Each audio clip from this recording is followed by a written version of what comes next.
Infidelity changes everything: who you thought you were, what you thought your life was. From here, you can keep circling the pain or rebuild something real. This is a space for men and women navigating infidelity, whether you've been betrayed or you're the one who broke trust. I'm Andrea Giles, Master Certified Relationship Coach. I know what's possible on the other side when you're willing to tell the truth all the way out. You're in the right place. Let's begin. Hello, everybody. Welcome back. I will tell you that I've truly enjoyed being back to live episodes every week, new episodes every week. I've missed you. Even though you're not here with me, I think about if I were sitting in a room with you, just having a conversation, and I love it. I love it. So today we are going to be talking about fear. And before I jump into that, though, I do have a favor to ask. First of all, it's been a while since I've been live, and I've noticed that the podcast ratings have gone down. Not down, just there aren't many current ones, meaning that there's just nothing much new in the last few months of people chiming in, rating the show, leaving feedback, and that gets it back into circulation. It gets it bumped up for people to see, so that when somebody's searching for infidelity at 2 a.m., it puts mine up to the top. So if you have not yet rated my show, could you go in and rate it? That would be awesome. Even if you already have, you can do it again. If you have more to say, if it's been a long time and you've grown from this podcast, I would be so grateful. Just recently, I got a private message from somebody saying that this podcast has been more helpful to her than years of therapy. And I know that there are others out there like you who feel the same, and I would love to hear from you. I would love to hear from you. So thank you so much in advance for taking the time to leave me a review. It truly means so much. Also, if you have been circling my Get Your Life Back After Infidelity program, I've got a fun bonus going on right now. It's a fun bonus where you get a one-on-one call with me after you join, where I do a personalized map for you. I already have several of those spots filled, but I want to do that for a little bit. It's being incredibly well received, incredibly helpful. It's pretty detailed. I have the conversation with you, and then I send you a custom map. It's directly for you with specific things that when you feel lost, when you feel like you're wandering off in the dark, it's specific guidance for you. It is included now when you join the program.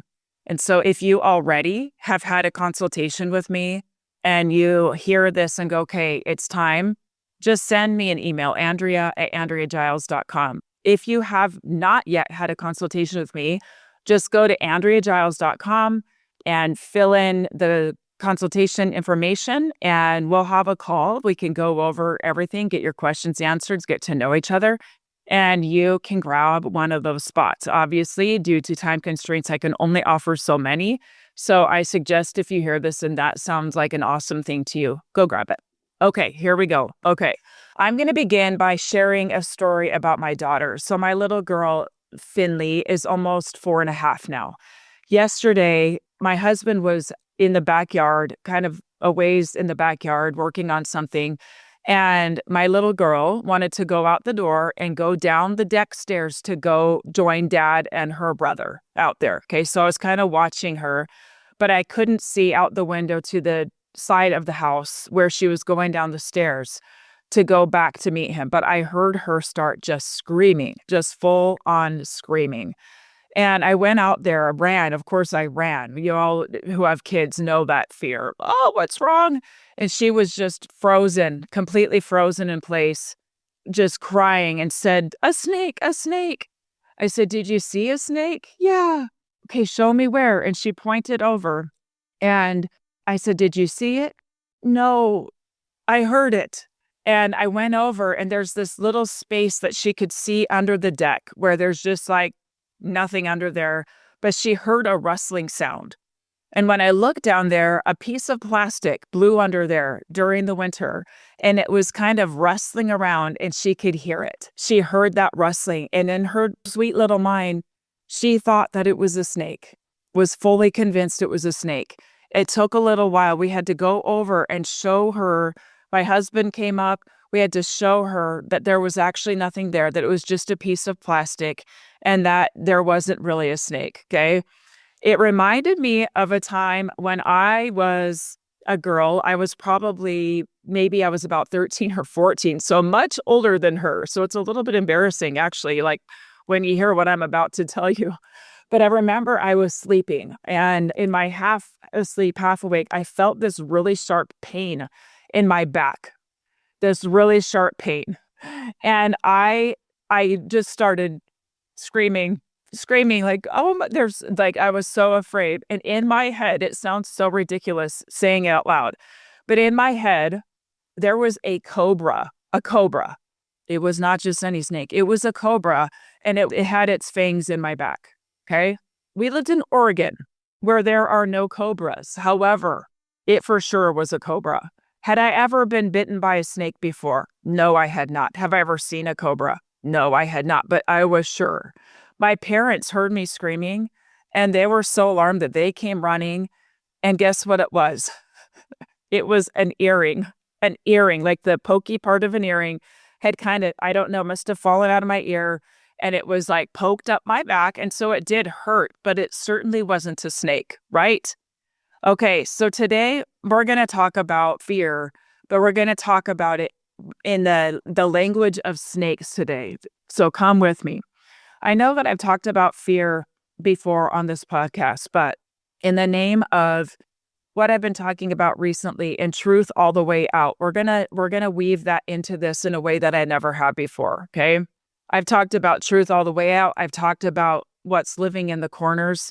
And what I am coming to learn about what truth all the way out means is that it's being willing to follow the thread of something all the way to its source, whatever it is, okay? Your truth. So if your truth is, I'm afraid, it means following the thread of that fear all the way to the source. We're going to talk about that, where it's like pulling on a thread all the way. You're pulling it all the way until you find out, in this instance, is there actually a snake, right? Is there actually a snake? Okay. So how does fear actually work? Fear is not always a response to what's actually there. In fact, most of the time, it's not. More often than not, it's a response to what your brain predicts is there. So like with my little girl, she was outside, she heard this rustling, and the story was, it's a snake. It has to be a snake, right? And for most of us, it's based on something that happened before. Not in my cobra example, okay? But for most of us, this kind of fear can be the most intense because it might be based on an actual thing that happened, right? Based on old data, based on pain that already occurred and left a mark. Your brain is doing its job. It heard a rustle once and it actually was a snake. So now every rustle is a snake. And this is not weakness. It doesn't mean anything is wrong with your brain. In fact, it means your brain is working really well. Thank you very much. It's not you being too dramatic or too sensitive. It's your nervous system actually doing exactly what it's designed to do. It's protecting you from getting hurt again, right? It's keeping you from another snake. But often it's creating more issues for you because everything's a snake. It's all a snake. And so you're always on this high alert, right? And another problem is that this system, this protection system, does not automatically update itself based on new information, new data. It keeps sounding the alarm based on old information, old experiences, old wounds. It cannot tell the difference between then and now without your help. And in the context of betrayal, this shows up everywhere. So first, I'm going to speak to the partner who was betrayed, okay? The partner is home late. It's a snake. They're quiet at dinner. It's a snake. They're on their phone in the other room. It's a snake. They seem distant that day. Quiet. It's a snake. You start to feel, this is a funny one, okay? You start to feel genuinely happy and safe. And your brain is like, snake, snake, snake. It's a snake. Okay, don't trust this. Don't trust this, but examine it. Examine it. Pull the thread. Pull the thread. I want to remind you that you're not crazy. I want to remind you that you're not broken. You are a person whose brain learned that certain sounds equal danger. And the question here that's worth asking is there actually a snake, or are you responding to a rustle? Okay, so we're going to get into that more, but I want to speak for a minute now to the partner who did the betraying, because this is every bit as applicable to you. Every bit. Okay. This is for the ones who broke trust, because even though your snake looks a little bit different, it's really important that we discuss it. The betrayed partner snake is usually out there in the bushes of the future of, is it going to happen again? Is this safe? Can I trust again? If I lean into trust, is it just going to happen again? I'm just going to get hurt again. And even for some of you who have left your relationships, or who your partner or spouse chose to leave, I guarantee, right? You know this. I don't have to tell you this, that this still shows up. If you are starting dating again, snake, is that a snake? Is that a snake, right? He didn't return my text right away. He looked at his phone, and what's he looking at, right? I told you guys before about when I was dating my husband at his house and woke up in the middle of the night convinced that he was like a porn addict, okay? So what did I do? I literally went and opened up his computer in the middle of the night looking. Isn't that wild? And you listening probably are thinking, no, I get that. There had never been anything that gave me reason to think that that was happening, but I was sure. And I was like looking for evidence, and I didn't find any. And guess who came waltzing out in the middle of the night? Him. He heard me out there. He came out. I quickly shut the computer, and then he's like, "What are you doing?" And I had no choice but to tell him. And to his credit, he handled it really well. But still, like, it doesn't matter if it's with like your current partner or in a different relationship.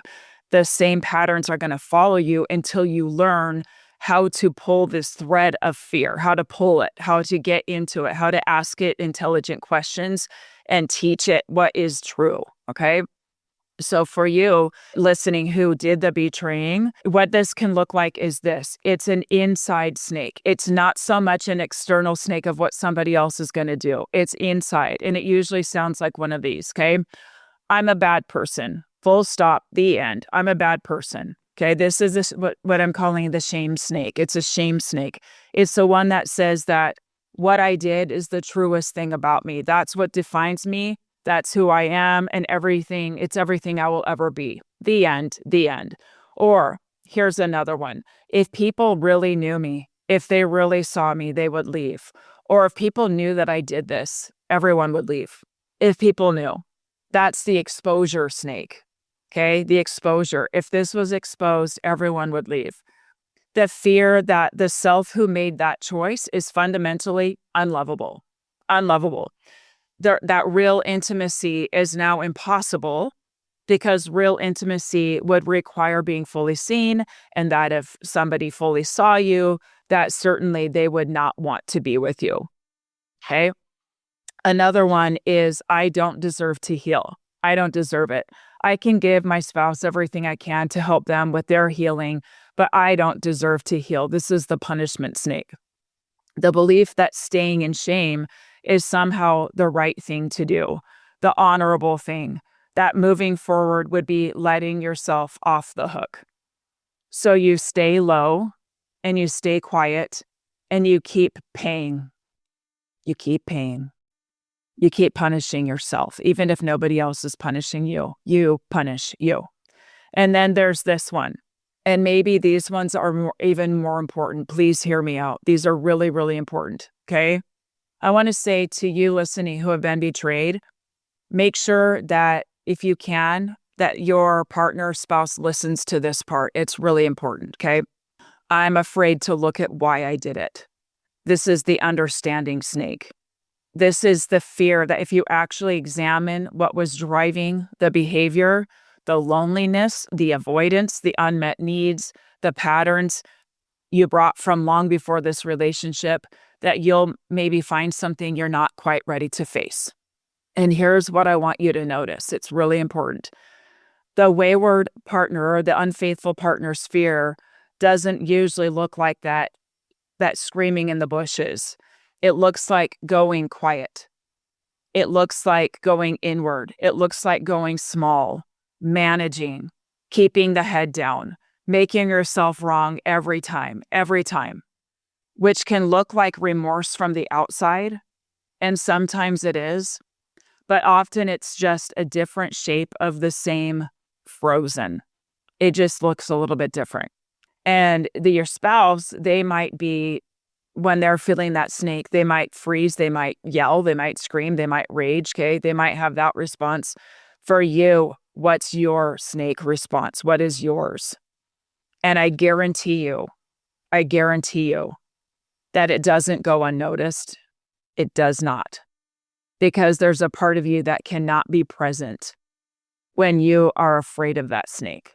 And there's a part of you that is not examining the full picture when you're afraid of what you might find. And to be fair with everybody, we all do this. It's both sides, okay? Shame is a really potent snake, and it's just as loud and just as paralyzing as any other fear. Shame is quite the snake. It's a beast of a snake, I would say. It is that python. It's that one that can keep you from living your life because you're afraid of it. And it might not make you scream, but it might be keeping you really silent and feeling small and stuck. So what do most people do with fear? Most people do one of two things. They freeze or flee, or in the case of myself and my daughter, scream, right? That's what we do. Freezing looks like staying stuck. It looks like not making decisions. It looks like circling the same thoughts over and over again. Circling, ruminating, staying stuck, replaying. Like you think you're getting somewhere and then you circle back. You circle back again and again, okay? Asking the same questions without following them all the way to an answer. I want you to really think about a thread. I want you to think about that, okay? And if this helps, I want you to do it. Several years ago, I was a guest speaker at a retreat for coaches. And I gave everyone there those thread brand bracelets that are made out of threads. Maybe you know what I'm talking about. There's usually multiple colors. And if it helps you, go get yourself one of these, okay? You can get them online. I think there is the brand. I can't remember the brand, but they're thread. They look like threads, and they are usually different colors. They're kind of fun looking.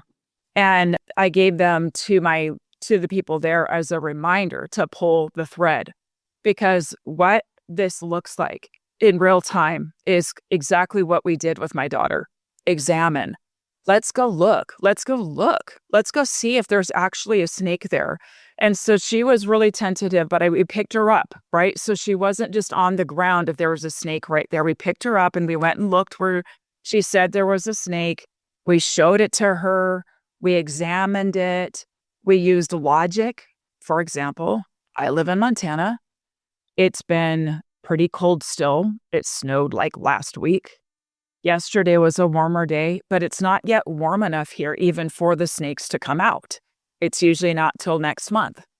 So logically, it's too early for snakes, right? She doesn't understand that, but we're her parents and we can understand that logic so that we can know there's no snake. She's just scared, right? You can do this for yourself. You can slow down and go, is there actually a snake? Use logic, right? Use what you know. Is this always true? That when I feel this way, that it leads to this outcome. Slow this baby down.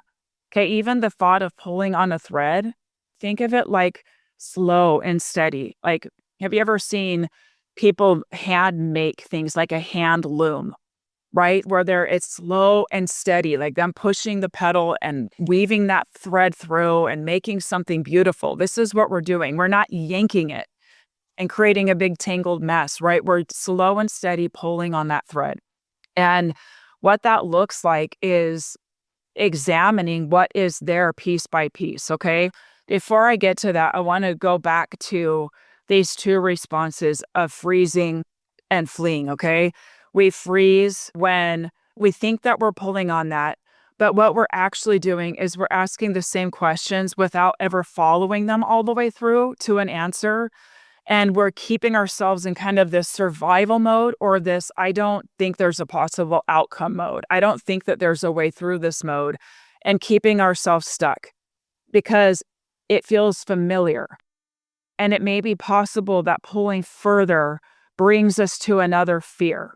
Okay. And so we might just keep circling the same thing. Now, fleeing looks like staying really busy, numbing out, avoiding the conversation that needs to happen the most, keeping things at a surface level so you don't have to feel what's underneath, telling yourself you're fine often enough that you almost believe it, but there's something that still feels off. And both responses make total sense. Both feel like maybe even useful. Okay. But here's what I want to be clear about. Both of those are your nervous system doing the best it can to protect you from getting hurt again, whether it be a betrayal again and having to feel all of that again, or whether it be facing your own shame, facing your own questions of why did I do this thing? Why did I? And what if I don't like some of the answers? What if there really were things in the marriage that I was really unhappy with and I didn't know what to do with? What if I felt trapped and I didn't know how to help myself with that?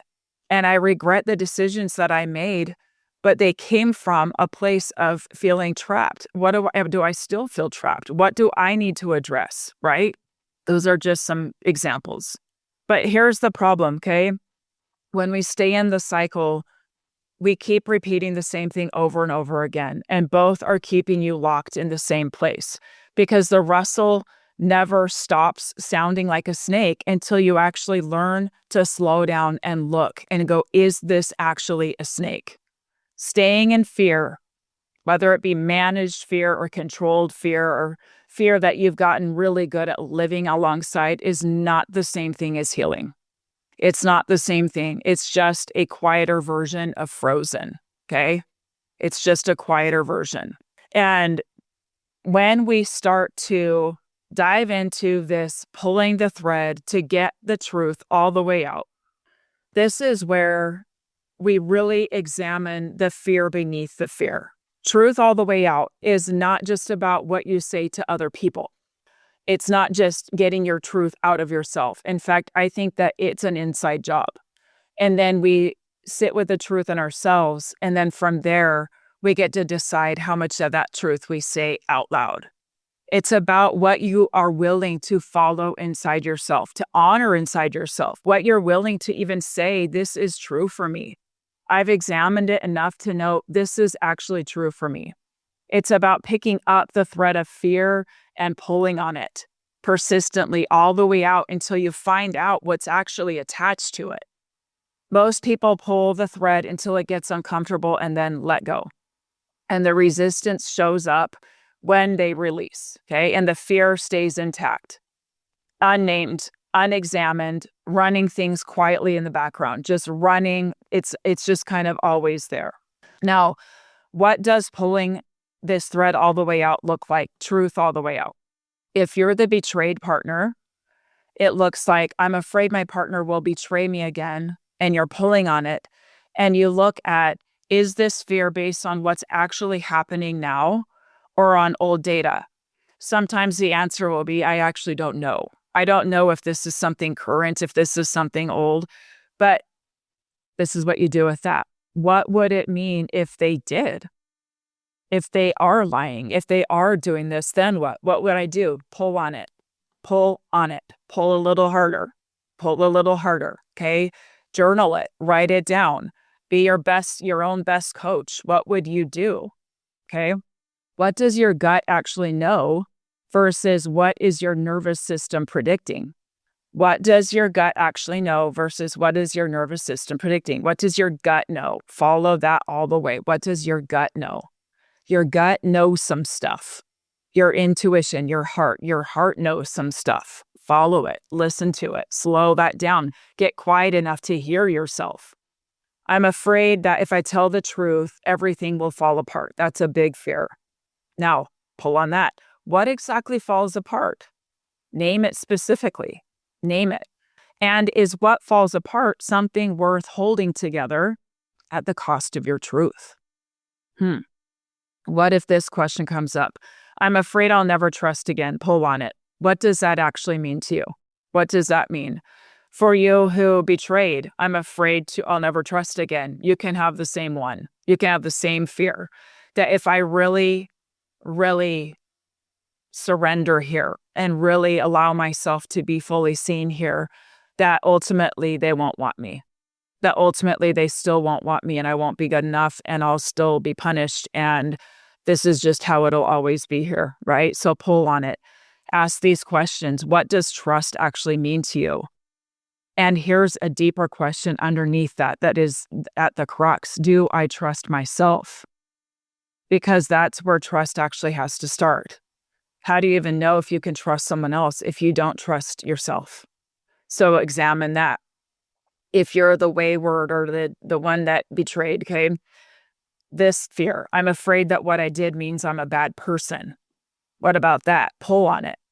What would it mean to look at what drove the choice without using it to condemn yourself, right? What if understanding it is not the same as excusing it?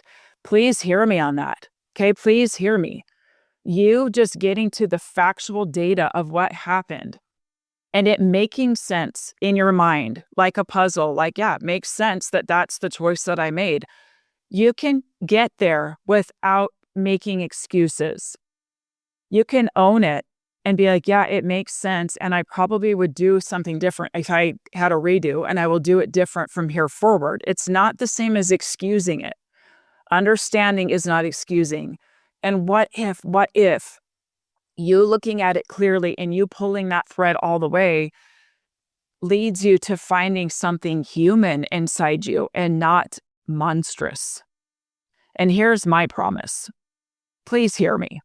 If right now all you can see is this bad thing that you did, I'm telling you that if I sat down with you and listened to your story, I could see your humanity and could offer you compassion. Can you offer it to yourself? Okay. You may be afraid to look at why you did it. What are you most afraid that you will find? Because I tell you what, whatever is at the end of that thread is much more workable than all the shame that's piled on top of it. The shame is a non-starter. You can't go anywhere with shame. Can't go anywhere. Okay? You can't go anywhere. But this is much more workable. Removing the shame on top and pulling this thread is much more workable. You can actually get somewhere. It leads you somewhere, right? The snake is almost never as big as the sound suggests. Almost never. There are some exceptions. Like last summer when my husband did not hear because he had headphones in the rattlesnake that was at his feet. That is an exception. And it scared him so bad. And I'm so glad it did because we're more careful now, right? Okay, so what do you actually find when you look? What do you find? All right, let's be honest. I'm going to be honest with you. Sometimes what you find is not easy to see. I'd be lying if I said you'd see rainbows and sunshine and it'd be fine. Not always. That would be a lie on my part, okay? Sometimes you might find something real, a real pattern, a real problem, a real truth that needs to be addressed.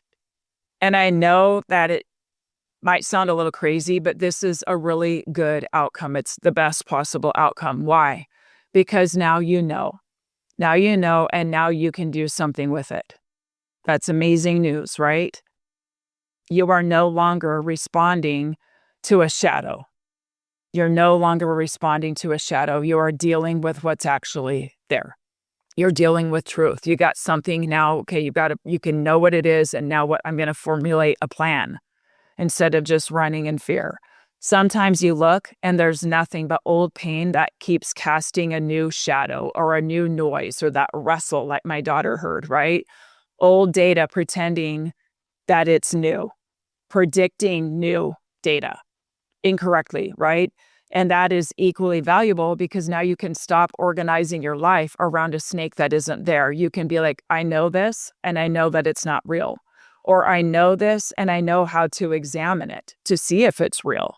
Okay. Either way is better than not looking. Either way, every time. Okay. My daughter, she stood there screaming at a rustle, just screaming at it.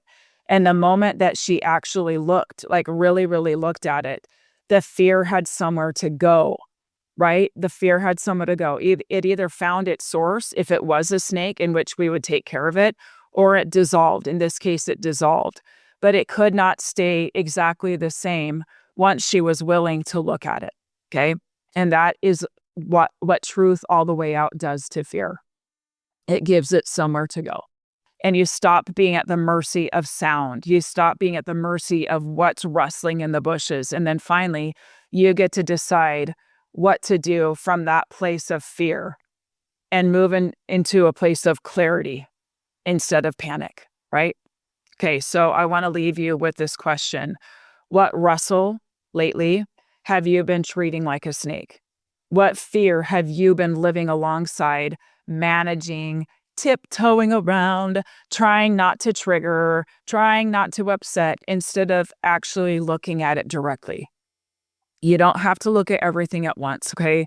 That's not what I'm asking. But I am inviting you to pick up one thread, one fear that's been running quietly in the background. One. Pull on it a little further than you normally would. Give it a tug, okay? Follow it somewhere you haven't let yourself go yet. See what's actually there.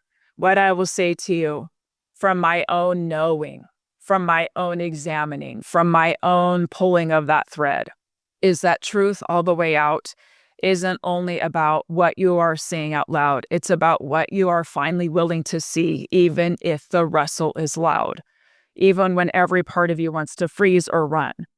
And when you are willing to look at it, even if it's hard to see, there's a freedom in it, because now you know. Now I know, and what can I do with this, right? And I will also say that 9 times out of 10, there is no snake. 9 times out of 10. And the one time there is, you are now far more capable because of the muscle that you have grown to look at hard things, to face that snake, than your fear has been telling you you are. You are growing your own muscle of self-trust, of going, I know what to do. I know how to examine. I've developed the skill of examination. I know how to get to the bottom of things. I know how to get to the truth all the way out. And so no matter what comes, you will be able to face it with this skill. And I'd invite you into this. Practice it. Go see what's there. You are very capable. All right. Truth all the way out. Until next time, I'll see you soon. Thank you for listening to the Heal from Infidelity podcast. If you would like to be kept in the know about upcoming free classes, new podcast episodes, and other ways of working with me, go subscribe to my weekly email. You can subscribe at AndreaGiles.com/lies-about-infidelity/. Again, it's AndreaGiles.com/lies-about-infidelity/. I will see you next time.